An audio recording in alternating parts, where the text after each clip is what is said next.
Hello everyone, welcome to మనమెంతి. ఈ రోజు మేము గుంటూరు దగ్గర ఉన్న సిరిపురం వచ్చాము. ఇక్కడ విఘ్నేశ్వరుడి గురి ఓపెనింగ్ ఈ రోజు ధ్వజస్తంభం కార్యక్రమం జరుగుతుంది.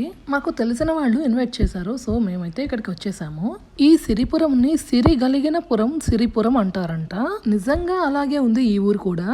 ఇక్కడికి వచ్చిన తర్వాత తెలిసిన ఆంటీ వాళ్ళు కూడా కనిపించారు.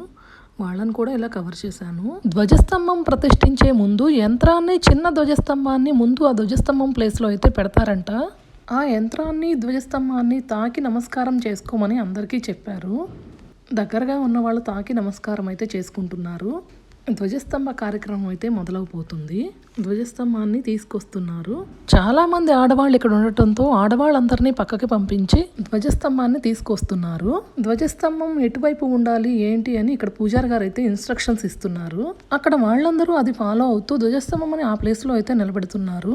చుట్టూరు మోకులు అవి కట్టి ఇలా ధ్వజస్తంభాన్ని ఎలా కావాలంటే అలా బ్యాలెన్స్ చేసుకుంటున్నారు. ధ్వజస్తంభం అక్కడ ప్రతిష్ఠించే లోపల రాగి నాణాలు, నవరత్నాలు ఎవరన్నా వేసుకోవాల్సిన వాళ్ళు ఉంటే వేసుకోమని అయితే చెప్తున్నారు. ధ్వజస్తంభం ప్రతిష్ఠించేసిన తర్వాత అవేవి వేసుకోకూడదంట, అందుకే ముందుగా వేసుకోమని చెప్తున్నారు.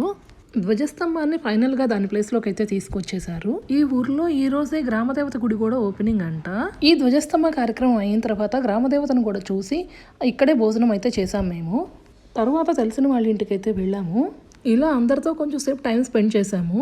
ఎక్కడికి వచ్చినా వీళ్ళందరూ నన్నే ఆట పట్టిస్తుంటారు. వాళ్ళు ఎన్నన్నా నా వీడియో నేనైతే చేస్తూనే ఉంటాను. మీకు కనుక ఈ వీడియో నచ్చినట్లయితే please like, share and subscribe.